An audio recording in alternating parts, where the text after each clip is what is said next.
Did you see that shit? MMA podcast. Hosted by mixed martial arts journalist Mike Strauss, aka Strauss21, and Chicago's number one underground comedian, Apollo Taj Mahal. Thank you for listening. I'm Mike Strauss, aka Strauss21, and this is Apollo Taj Mahal. We are the guys from the Did You See That Shit Mixed Martial Arts podcast. We know you're going to like the interview, so be sure to like, follow, and subscribe on all the social media platforms, as well as the Missing Time Productions YouTube channel. And don't forget to go to didyousseethatshit.com for a complete rundown of all of our content. Right, Apollo? Yeah. I want to welcome back to the show Jimmie El Terra Rivera. Has a huge fight coming up here, UFC 228 against John Dodson. What's going on, brother? Not much, man. How you doing? Doing good, man. Another day, another dollar. So it's been a little while, man. You had the you had the big main event.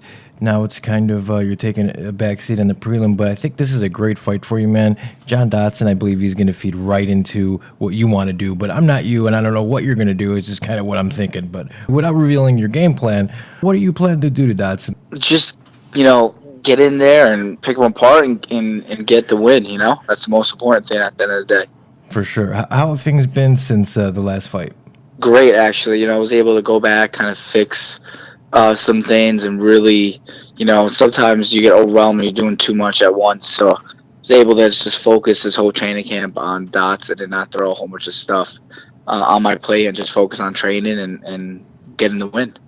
For sure. That's what it's about, man. And Tiger Schulmann, I feel like now you guys are really getting your due.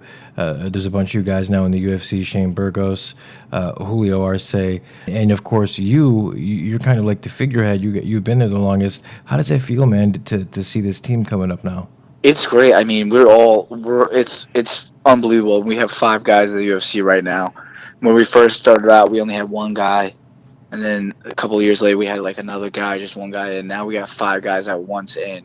From like nothing, like all these guys that you see are in, all the guys, even the guys that were before in, like Nick Pace and Luis Gallino, we came from nothing. Tiger Schulmann's base is all we did, and that's how we got better, and that's what we learned from. And we weren't like a wrestler or from college wrestler or something like that, or jiu-jitsu specialist or something like we had no back, and we came from scratch, and we're built up to where we're at right now, and we're built up to the UFC level. So it's really good. We got myself fighting next Saturday, we got Mike Trezano fighting in Denver, and then we got all 3 guys, Julio, Shane, and Lyman, fighting on the MSG card.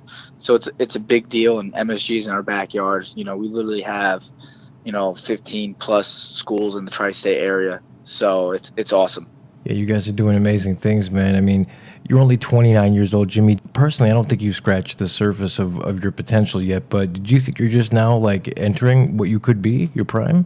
Yeah, I think what's happening now is like, the experience. My athleticism's always been there, and I'm always a hard worker, but I think the experience and the growth, it just keeps increasing. You keep learning.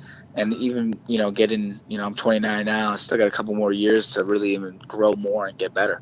Yeah, absolutely, man. How long have you been training professionally? I started my professional career at 19. So this is going on to 10 years now as a professional fighter. But I started training at, 9 years old. Was Tiger Schulmann's, came in just, kid that was getting bullied in a new school. And I was acting out at home, so my mom brought me in for discipline, but she didn't know I was getting bullied. And I was acting out at home, and, basically after a couple months of being able to learn something, I was able to defend myself and never got bullied again.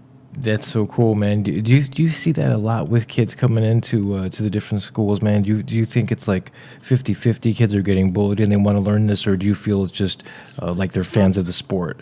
I think a lot of the kids that come in, I mean, I do get some people that are fans, even as adults, but I think the biggest thing right now is like kids are getting picked on or really, either getting picked on or they're in the house and the parents want them to do something. So they come in, and the best thing is like any kid could do it. Doesn't matter what they have or who they are, or if they're not athletic or if they don't know the right to left, they could do it. And they come in and they have a blast and they want to keep doing it.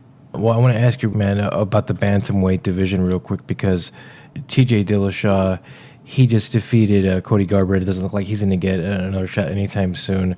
What are your thoughts of him wanting to do this super fight now with Cejudo? I mean, at the end of the day, it doesn't hurt me, and I feel like TJ is one of those people that's gonna be active champion. Like he'll fight a lot. So I understand the other reason too between him and the UFC is a good business move too and a good money fight. But I don't, right now I don't see anything wrong with it. You got Cody that just lost. You got Cruz, which makes sense for a business aspect, and TJ lost to him, so that would be a good fight, for him. And then you got like a Sansa who has big wins. He's got a win over Marlon, and he's got a win over TJ. So they're 1-1 right now. So that'd be a good Shoji fight. He's on a 4-fight winning streak. So you got a couple guys. I think at the end of the day, the one guy that's kind of getting screwed a little bit is Asante. Like, there's no push for him. Not push, but I don't see any. Any fight set up for him anytime soon or any talk. So that kind of sucks. And with the Seguro fight coming up, I don't think Cruz is going to get that fight. I think Cruz is going to have to fight someone before he gets a title shot. Yeah, that's the way it's looking, man.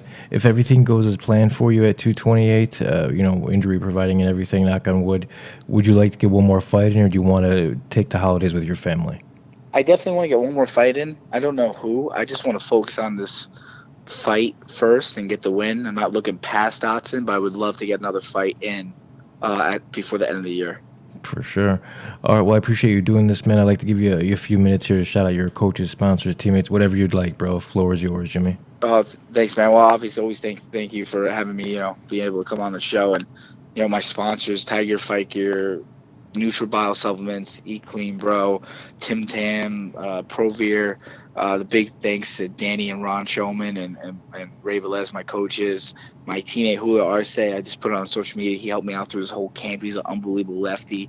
He's a little taller than Dotson and a little longer, but he helped me out a lot getting ready for this camp. And, if anybody's ever, I tell you all the time, anybody's ever in the city, East 23rd Street, 34 East 23rd is my school. They come by and take a picture, take class. It's not a fight in school.